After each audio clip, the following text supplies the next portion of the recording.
અમરેલી જિલ્લાના બગસરા શહેરમાં રામદેવ પીર મંદિર ખાતે સિનિયર સિટીઝન પરિવાર દ્વારા જીવન વિદ્યા પરિચય શિબિર સેમિનારનું આયોજન કરવામાં આવ્યું હતું. તો શું આપ સુખ શાંતિ અને આનંદપૂર્વક જીવન જીવવા ઈચ્છો છો તે અંતર્ગત માર્ગદર્શન આપવામાં આવ્યું હતું. બગસરા શહેરમાં રામદેવ પીર મંદિર ખાતે સિનિયર સિટીઝન પરિવાર દ્વારા આજના હાઈફાઈ જીવન વચ્ચે જીવન વિદ્યા શિબિરનું આયોજન કરવામાં આવ્યું હતું. તો લોકોને જીવન વિદ્યા શિબિર વિશેનું પ્રાથમિક માર્ગદર્શન મળે તેવા શુભ આશયથી સિનિયર સિટીઝન પરિવાર અને સાથી સંસ્થાઓ દ્વારા એક માર્ગદર્શન શિબિર યોજાઈ હતી. તો આ શિબિરમાં ગુજરાત રાજ્યના જાણીતા શિબિર સંયોજક યોગિતાબેન રાજકોટ દ્વારા સૌને શિબિરનો હેતુ, કાર્યપદ્ધતિ અને તેના ફાયદા વિશે જરૂરી માર્ગદર્શન આપ્યું હતું. તો પ્રાકૃતિક કૃષિ અભિયાનના પ્રણેતા પ્રફુલભાઈ સેજડિયાના સાનિધ્યમાં આયોજિત આ અમૂલ્ય શિબિરનો લાભ લેવા સૌ પરિવાર સાથે ઉપસ્થિત રહ્યા હતા.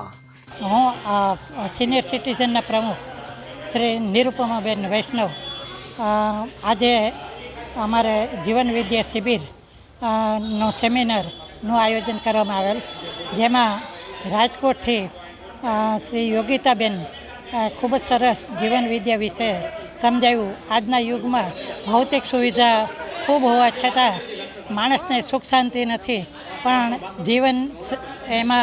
જીવનશૈલીમાં કઈ રીતે જીવન જીવવું એના વિશે એમણે ખૂબ જ સરસ રીતે સમજાવેલું અને બધાને ખૂબ જ આનંદ થયો અને બધાને ખૂબ એમનો લાભ મળ્યો.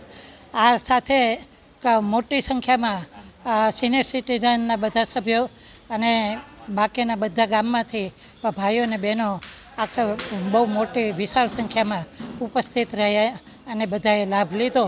એ માટે આનંદ વ્યક્ત કરીએ છીએ અને આનાથી લોકોને જીવનની અંદર સાચું જીવન જીવવાની એક દિશા મળશે, જેના માટે યોગિતાબેનનો ખૂબ આભાર વ્યક્ત કરીએ છીએ.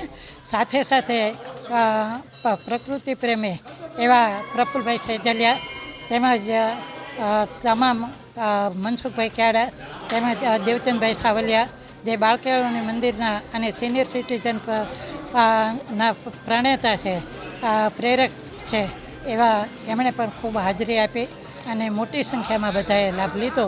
એના માટે આનંદ વ્યક્ત કરીએ છીએ. પ્રફુલભાઈ સંજલિયા, સુભાષ પાલેકર પ્રાકૃતિક ખેતીના ગુજરાતની જવાબદારી છે. આજના જીવનોમાં જે ઘર તૂટે છે, છૂટાછેડાઓ થાય છે, ઘરમાં વિવિધ ઓલું થાય છે, એને કારણે જીવનમાં કેવી રીતે જીવન જીવી શકાય એટલા માટે અમે એક જીવન વિદ્યાની શિબિરનું આયોજન જબરજસ્ત કર્યું હતું.